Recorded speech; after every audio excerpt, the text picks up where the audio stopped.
La vélo-école adulte. Alors on se rend compte quand même qu'il y a une très grande majorité de femmes. Épisode 7 de la vélo-école à l'atelier. Et à contrario, vu que l'apprentissage du vélo historiquement était quand même réalisé par des moniteurs de sport, qui est un domaine plutôt masculin dans le vélo, on a souvent des hommes qui apprennent aux femmes. Et là c'est en train de changer aussi justement, donc je trouve ça assez intéressant aussi parce que moi je me rends compte quand même qu'il y a pas mal de femmes qui sont en tout cas au début un peu plus en confiance avec des profs femmes. Malgré des progrès notables dans notre société, on constate bien souvent que la découverte et l'appropriation du vélo ne se fait pas de la même façon en fonction du genre de nos enfants.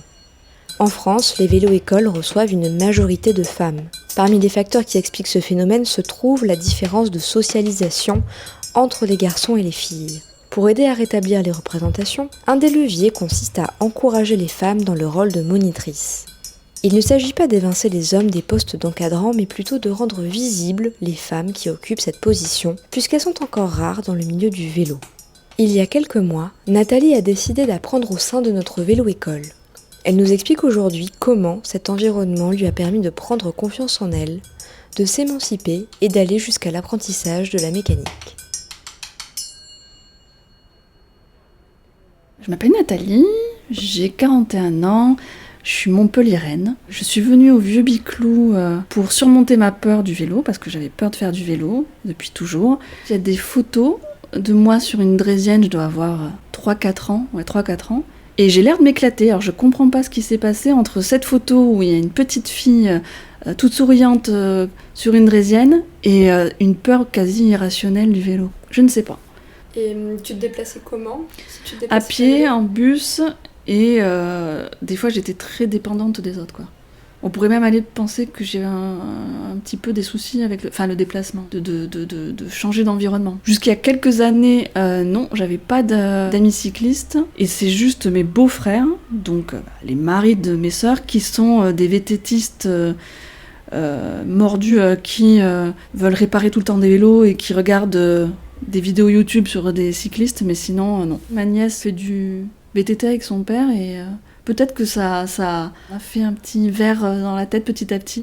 Comme j'ai échoué à avoir ma licence dans laquelle je m'étais remise à faire des études, peut-être que j'avais envie de réussir quelque part. Quand ça va pas, revenir au corps et réussir quelque chose avec son corps, il y a quelque chose qui fait beaucoup de bien et qui est beaucoup plus stable que les diplômes qu'on reçoit parce que la société nous le donne, quoi. Ça, je veux dire, faire du vélo, une fois que j'en saurai en faire, il peut se passer plein de choses. On m'enlèvera pas le fait de savoir faire du vélo, je l'aurai pour toujours, quoi.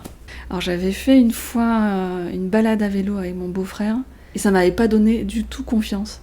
Pourtant c'est quelqu'un de plutôt gentil.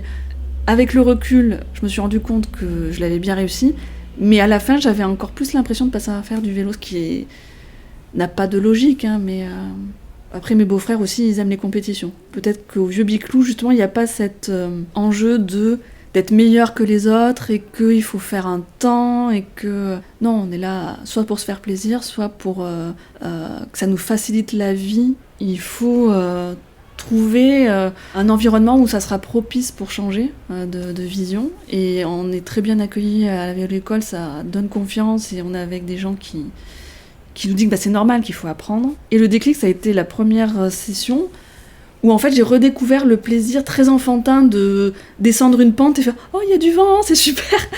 J'ai eu des femmes en tant que monitrice au début, et avant d'arriver au Vieux Biclou, je suis pas sûre que j'avais fait attention qu'il y avait des femmes qui faisaient du vélo, j'ai vu quasiment que des hommes en faire, et peut-être que d'avoir cet exemple-là, qui en plus essayait de me donner confiance, peut-être que d'avoir cette représentation, ça a fait le déclic de « Ah en fait je peux en faire aussi !» Et on m'a dit de venir, alors que au début je venais pour la vélo-école, que je pouvais venir aussi apprendre la mécanique. J'osais pas parce que je me disais les nanas, on n'est pas doué en mécanique, ce qui est faux.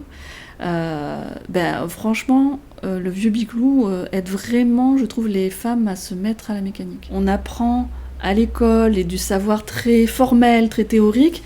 Au Vieux Biclou, je peux aussi voir qu'on peut apprendre d'une manière différente et que ça sera pas des savoirs forcément académiques, et ça veut pas forcément dire qu'ils sont moins importants, ni que c'est moins agréable. Et vraiment, le Vieux Biclou m'a permis d'enclencher un engrenage, et on peut dire maintenant je vois qu'on peut réparer plein de choses et qu'on peut faire beaucoup de choses soi-même, que ce soit la vélo-école. J'ai dépassé un côté je sais pas faire du vélo, ou je suis une fille donc on fait moins bien du vélo que les garçons, et donc ça m'a donné accès au fait de pouvoir se déplacer de façon autonome, la vélo-école. Et l'atelier associatif de réparation, ça m'a donné aussi c'est pas parce qu'on est une nana qu'on n'est pas doué en mécanique, et c'est pas parce qu'on est une nana qu'on peut pas réparer son vélo, ni l'apprendre à d'autres. Et donc, dans les deux cas, en tout cas, pour moi, il y a un gain d'autonomie, que ça soit en déplacement ou en réparation. On peut dire, avant, j'aurais jamais pensé que je pouvais réparer un meuble toute seule. Maintenant, oui.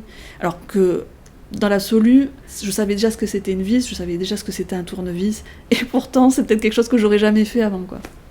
En fait, je pense aussi à mes nièces, parce que mon neveu, son père lui montre un peu, mais par contre, ma nièce qui fait du VTT, elle en fait, elle va au club avec son père, et ben elle, on lui apprend pas forcément à réparer son vélo. Je pense que c'est moi qui vais leur montrer, mais en fait tu prends un levier et tu peux le faire, t'as pas besoin de le faire en force comme les gars, quoi. En fait, je voulais ne plus avoir peur à vélo. Finalement, j'ai découvert d'autres trucs qui sont bien plus importants maintenant que ça. Créer du collectif, permettre que d'autres personnes puissent se déplacer à vélo, tout ça prend plus de place et d'envie maintenant que simplement ne plus avoir peur à vélo, quoi. Donc ça a bien marché, on m'a bien vendu le truc.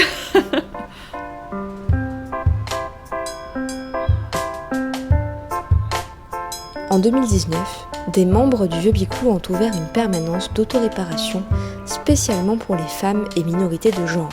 Apprendre auprès de personnes qui nous ressemblent nous aide à nous projeter dans une nouvelle activité.